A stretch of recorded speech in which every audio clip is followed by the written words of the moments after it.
chart, there's two alphabets, one Hebrew and one Greek, and I expect you to memorize that for next week. No, it's because the psalm that we're in, Psalm 10, and the one we did last week, Psalm 9, are called an acrostic psalm, a song that was built with each line having the next letter in the Hebrew alphabet. So Old Testament, of course, is in Hebrew, and now you get to see what it looks like. It's really weird to our eyes because it reads from right to left. And so if you have a book in Hebrew, you go to the end of the book, in our way of thinking, and start reading backwards. But the Greek language on the other half of the page is what the New Testament is written in, and it reads from left to right. So anyway, it's just a little sample for you to get you thinking about how old the book of Psalms is that we're reading. It is a 3,000-year-old book minimum. So Psalm 9 and 10 were together in one psalm, most of the rabbis believe. And so it was written at the same time. And as we looked at last week, it was written at the time, according to the rabbis, when David faced Goliath.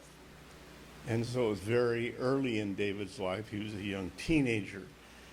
And they say that the first 13 verses were written before he fought Goliath, and then 14 through the end are after he fought Goliath. And so if you turn to 1 Samuel chapter 17 in your Bibles, somebody read to us the first dozen verses or so. That's not where we're going to be tonight. I just want you to look at it to set the historical perspective, the time that this psalm was written in. 1 Samuel 17? First 12 verses. 12 verses.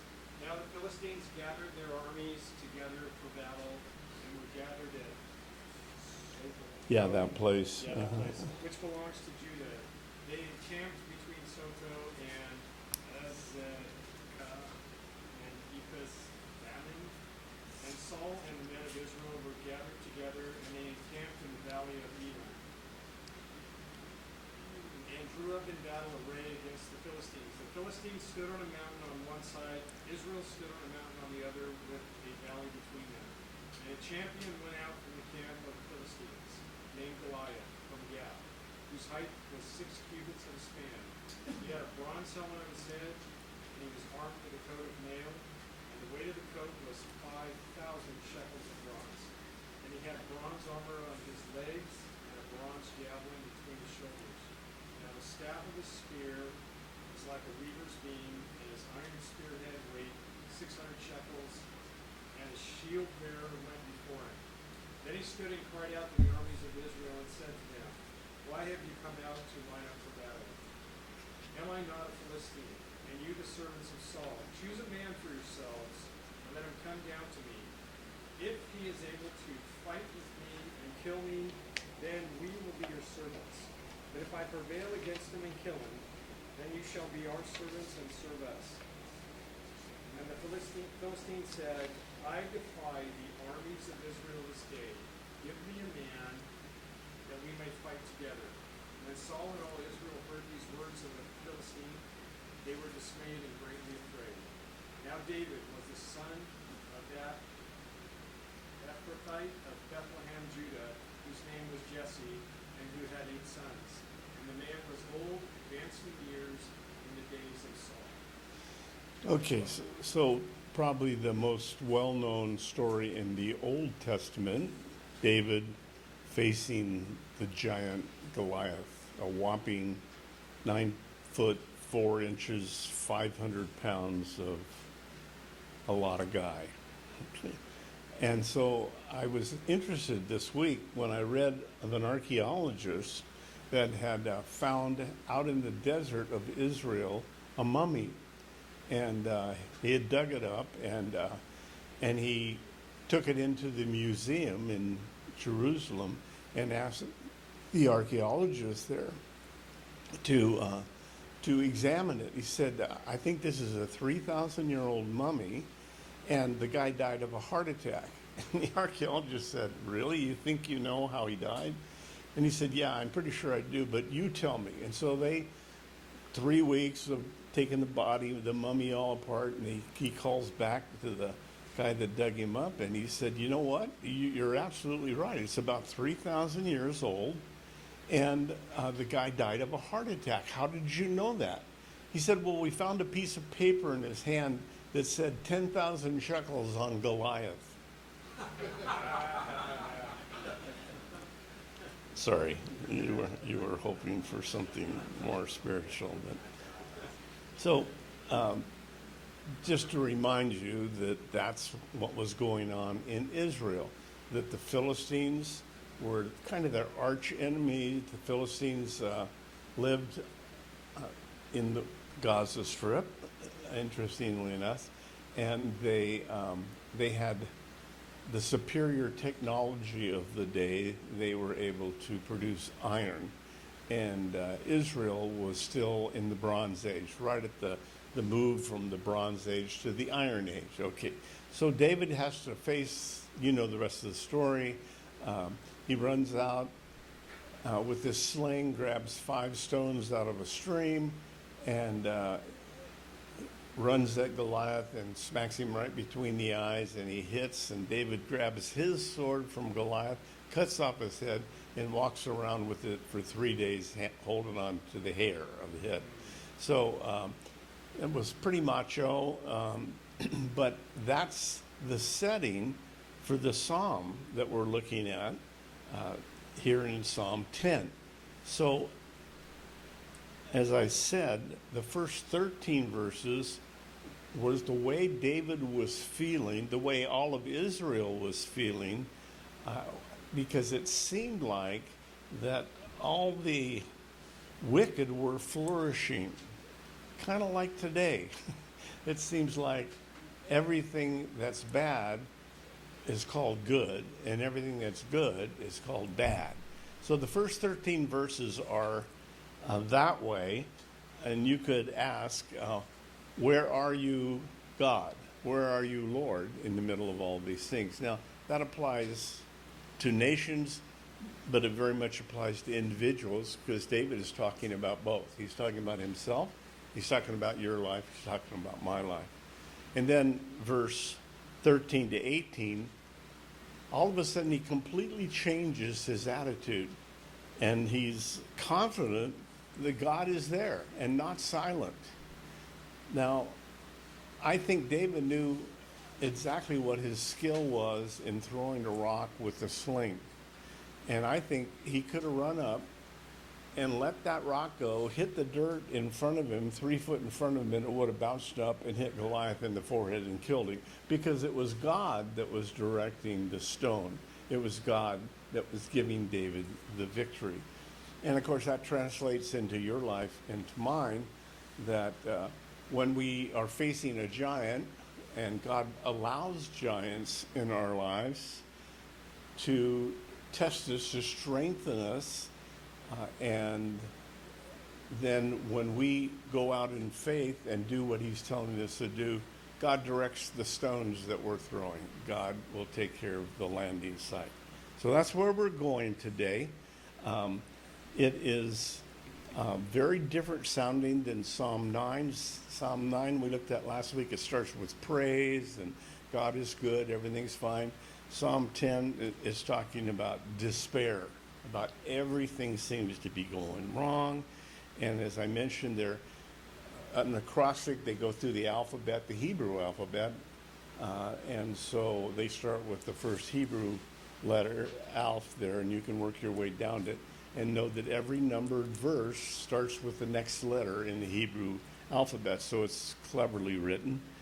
And this calls on God to destroy his enemies.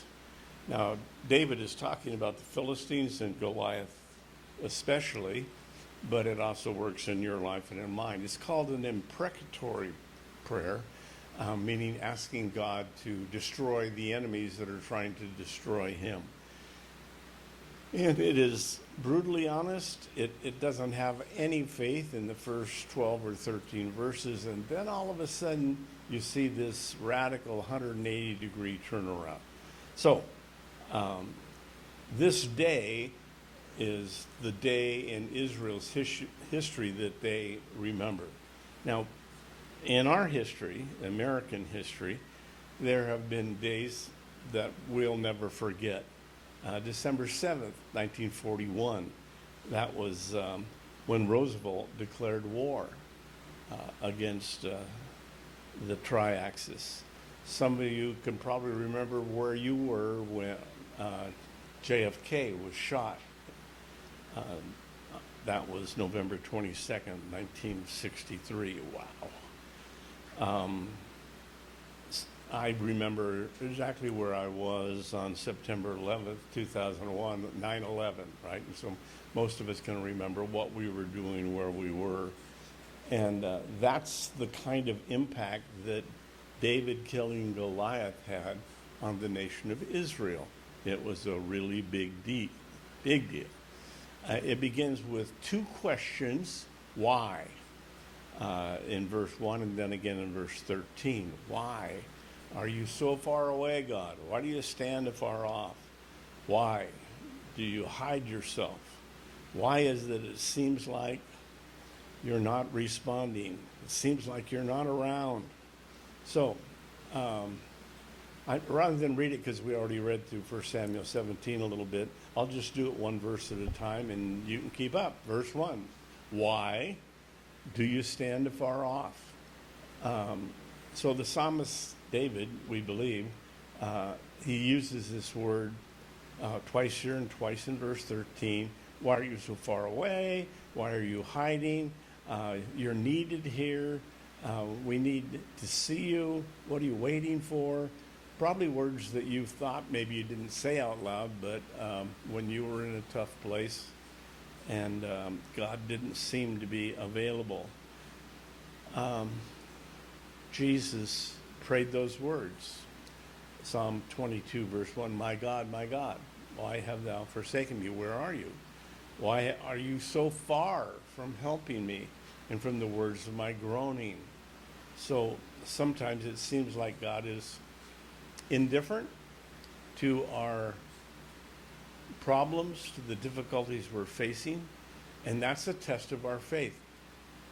But it's a planned test. It's God ordained. It's something He wants us to go through because that's the way we get stronger. Just like lifting weights, faith has to be exercised. It has to be used. It can't sit dormant in my life, in my heart, in my mind. It has to be used in practical matters all the time. So David has moral outrage that these Philistines are the wicked people that come in and pillage and rape and burn villages in Israel. They're the aggressor, and he's outraged that God isn't doing anything about it. Sound familiar? We've probably all felt that way before. So we must walk by faith and not by sight and trust that God is going to make it right. If not in our lifetime, then in eternity. Verse 2, the wicked in his pride persecutes the poor. Let them be caught in the plots which they have devised. These wicked men, David is talking about the Philistines, but it could be anyone today. They are preying on people who were vulnerable, poor, unarmed, and it's easy to think of how that's happening. I'm probably as frustrated as you are when you try and watch the news and you see these smash and grab things going on right in front of broad daylight. And it's very frustrating when you're trying to live your life honestly, pay your taxes, and just enjoy the freedoms we have. to see other people abusing that privilege. That's the moral outrage that David is talking about here. And he thinks it crosses his mind, is that because God is absent? And that thought, once it gets planted in your mind, starts growing bigger and bigger. For the wicked boasts in his heart's desire, verse 3. He blesses the greedy and renounces the Lord. This is their thought about God. They think of him in contempt. There is no God. If there was a God, he'd do something. So the wicked think the opposite of what David is thinking, but he comes to the same conclusion, and he gets arrogant about it. He gets boastful about it. And the greedy and renounces God. So he's got everything backwards. Now, Isaiah, in Isaiah 5, predicted that that would happen again, as we see in our day. This is verse 20 of Isaiah 5.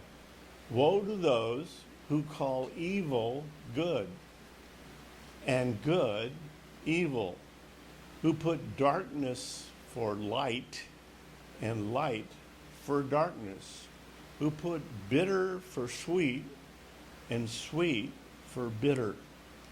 So we live in a time when, if you listen carefully to what's being said on the news, that things that 40, 50 years ago everyone knew were wrong because they read their Bible. But now we have a whole generation that has never looked inside a Bible, and many of them have never gone to church.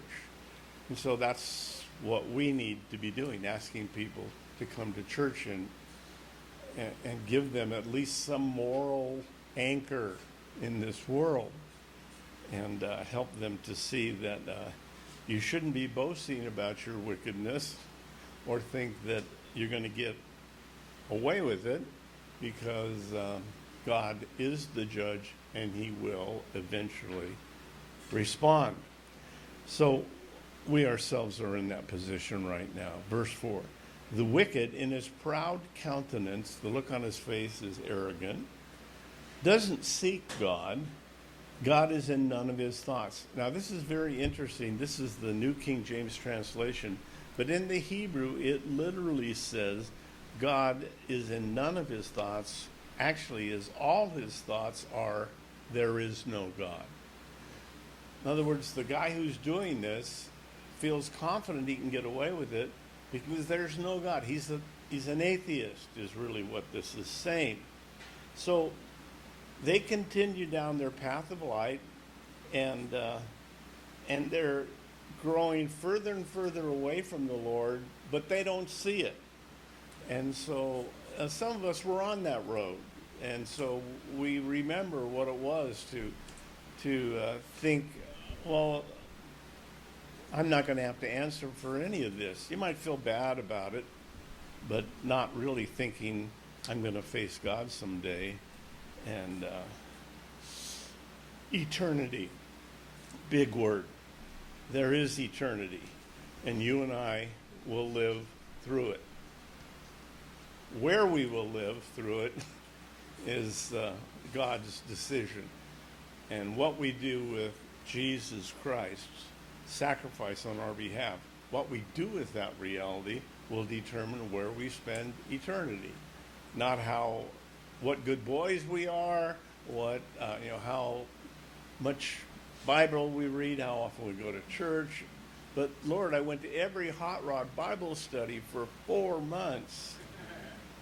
And as good as that is, unless you realize you can't earn your way to heaven and God only gives it to those who humble themselves, you're just spinning your wheels.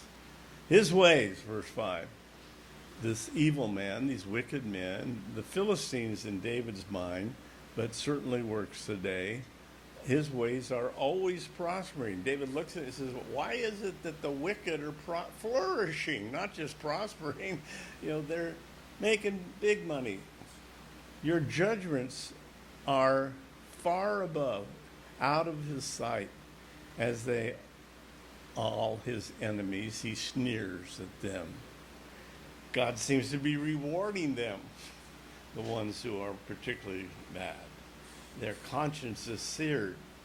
Their speech uses the name of Jesus in any way except the right way. And so they're moving further and further away from what God has placed in them. Now, Solomon gives us an amazing insight into each and every man. It's easy to forget, but he said God has put eternity in our hearts. Every one of us start out knowing that this isn't all there is, that eternity is eventually going to come. And the more you sear your conscience, the more you move away from God, the further you get down the road from thinking that's even a possibility. And so it's a downhill skid. You want to put the brakes on now while you can still think about it if you're in that condition right now. So he sneers at them. He sneers at those who tell him he's wrong. Satan's servants are boundless in their confidence. So I read about a little sign in a high school cafeteria at a parochial school, and one of the cafeteria workers had written it out. It said on this counter with a big bowl of apples, "Take only one apple, please. God is watching." And on the other end of the table, there's a pile of cookies, and somebody had handwritten a little sign, "Take all the cookies you want. God is watching the apples." And some people live like that, thinking, well, God's busy watching them over there, so I can have all the cookies I want. Yeah. So, the wicked man, verse 6, has said in his heart, "I shall not be moved. I shall never be in adversity. I won't face any judgment." Self-made men love to boast of their prosperity. Self-made. They want to take credit for it. And I'm so strong, I'll not be moved. That man he thinks he has no need for God. Verse 7, his mouth is full of cursing and deceit and oppression. Under his tongue is trouble and iniquity. So I looked this up in all the different translations I could find. And this is what it said, is that a wicked man's mouth is full of.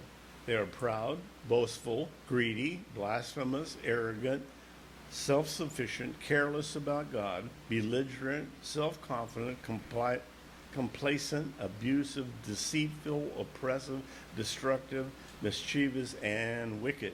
All right, so that pretty much calls it, right? So they oppose the poor, and they want to take advantage of the uneducated or the poor, and their greed knows no end, is what he's saying. And they're arrogant about it. So we're getting a picture here. Verse 8.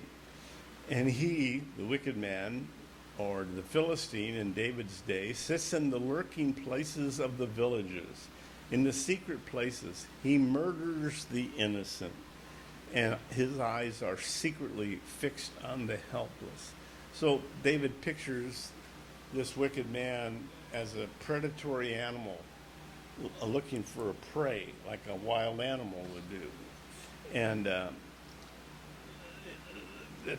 they are cunningly building traps to catch people.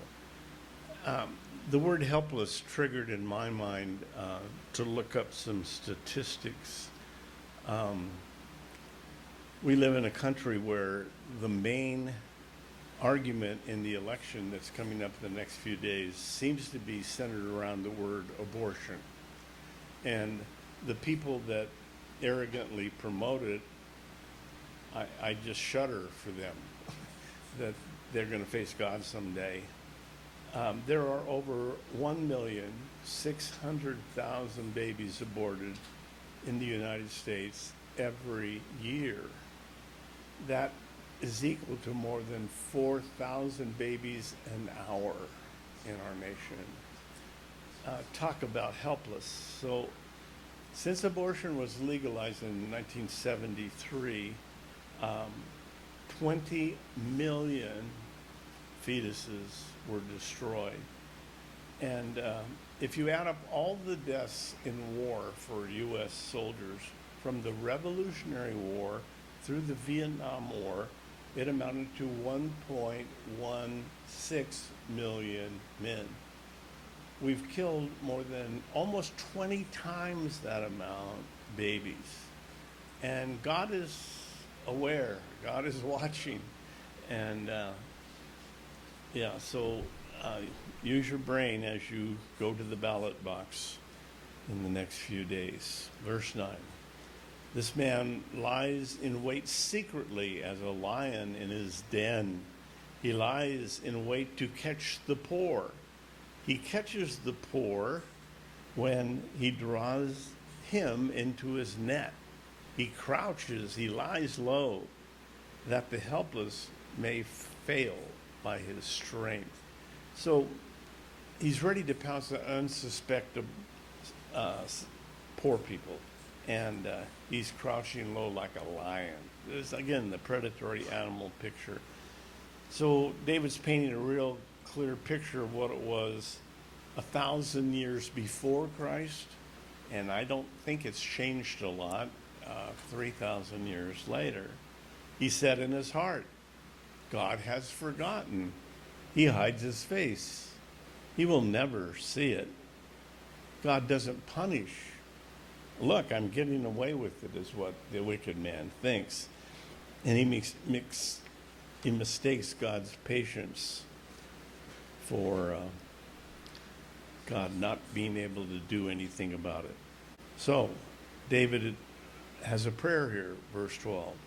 Arise, O Lord. O God, lift up your hands. Do not forget the humble. This is a battle cry in Numbers chapter 10, verse 35. And David is tired of trembling and hiding himself out. So he's saying, I'm going to go for it, Lord. Take care of me. I'm going to go face this giant. What are the giants in your life that are holding you back? He said, Lord, please do something. I'll make myself available. Save my bacon when I go to do this. Don't forget the humble. Lift up your hand. It's, we're reading the Old Testament, and we have to keep referring back to Jesus, reminding us that it's not our responsibility to take revenge on someone else. I've read an interesting story about a guy named Georges Clemenceau, and he was the prime minister of France, and he played a major role in the Versailles treaties after World War I, and then again World War II. But as he was going to this meeting, a anarchist, a young man, 20 years old, took a pistol and fired at his limousine 6 times. And the last bullet went through the trunk and hit him just below his heart. And he survived. But when the young man was on trial, he left his hospital bed to come and ask for clemency for this kid. And he said he recommended 8 years in prison for the young man that shot him, with intensive training in how to shoot at a shooting range. He had a good sense of humor anyway. The kid took 6 shots and still couldn't hit me through the window. He had to get me through the trunk on the way out. This guy needs shooting lessons. Obviously, he was forgiving him, and that's the point in the New Testament. Verse 13, why did the wicked renounce God? The Philistine is blaspheming God, Goliath. He has said in his heart, you will not require an account. You're not going to take care of me. The wicked revile God. Another translation, NIV. Why does he say to himself, he won't call me to account. That's being really short-sighted and really confident that your evil path is the right one. But there is a judgment. Now, according to the rabbis, verse 14 through the end are David's attitude, because he threw the stone and it went right to the target. You have seen it, for you observed trouble and grief, to repay it by your hand. The helpless commits himself to you, and you are the helper of the fatherless. David said, you took care of me, Lord. I went out, and you knew exactly what was going on, what was happening, and you saved my life, and thank you, Lord, for bringing justice to this giant. Verse 15, break the arm of the wicked and the evil man. Again, Old Testament and eye for an eye, tooth for a tooth. New Testament, love your enemies and seek out his wickedness until you find none. Break him, break their power. He wants God to break Goliath and the Philistines, and that's what happened. The Philistines ran in 1,000 different directions, and God dealt with them, and they didn't get away with it. Verse 16, the Lord is king. So first of all, David says the Lord reigns.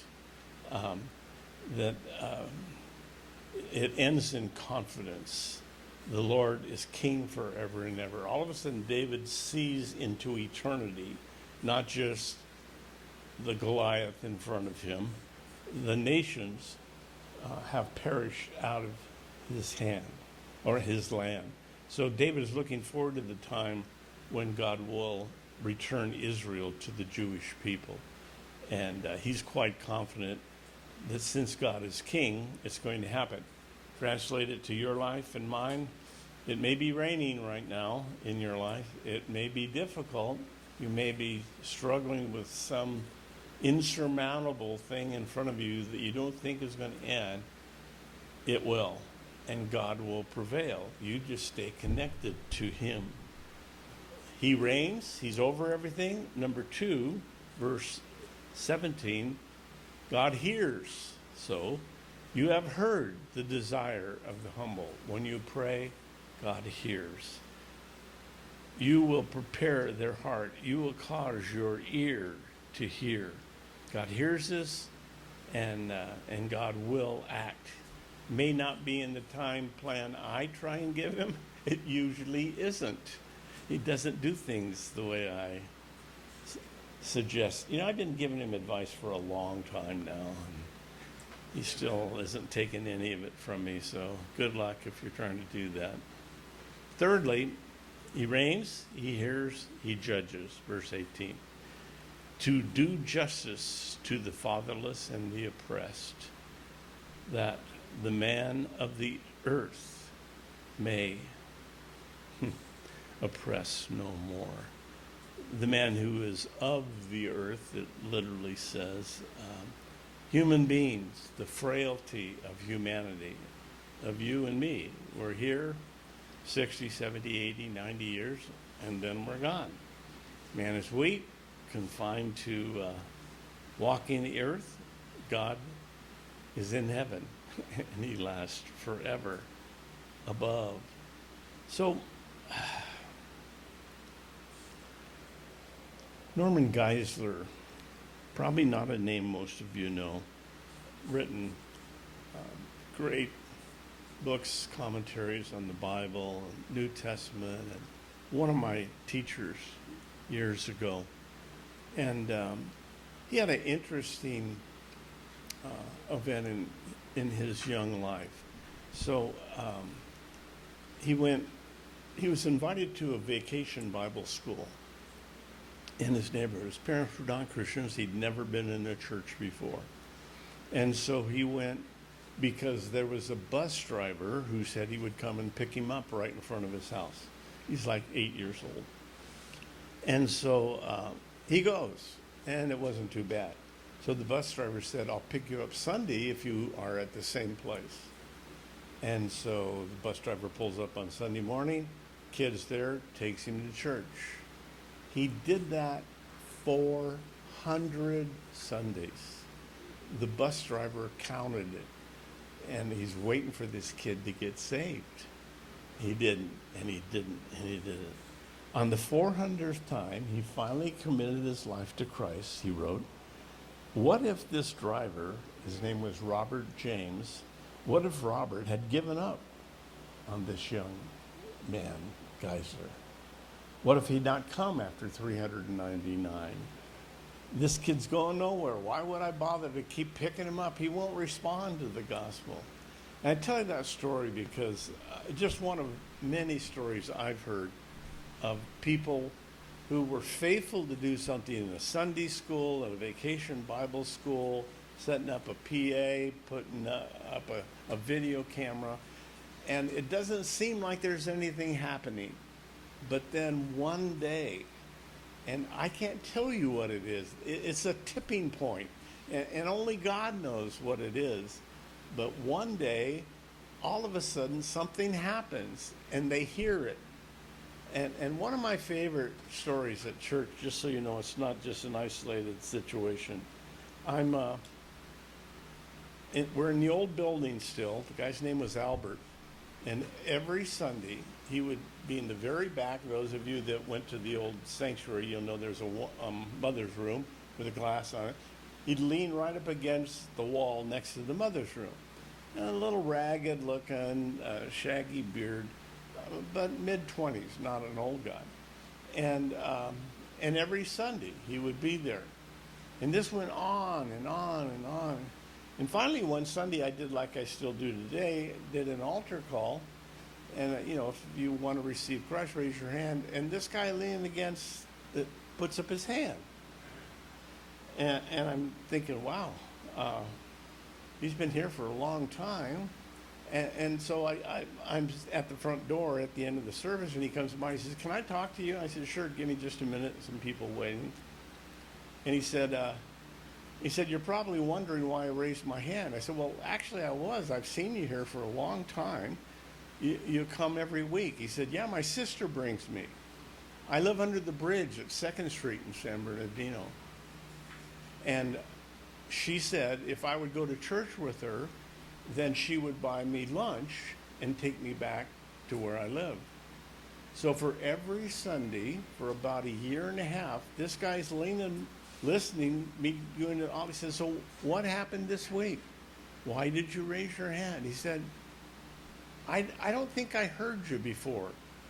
For the first time I heard you say, I saw these people raising their hands. I wondered why they were raising their hands.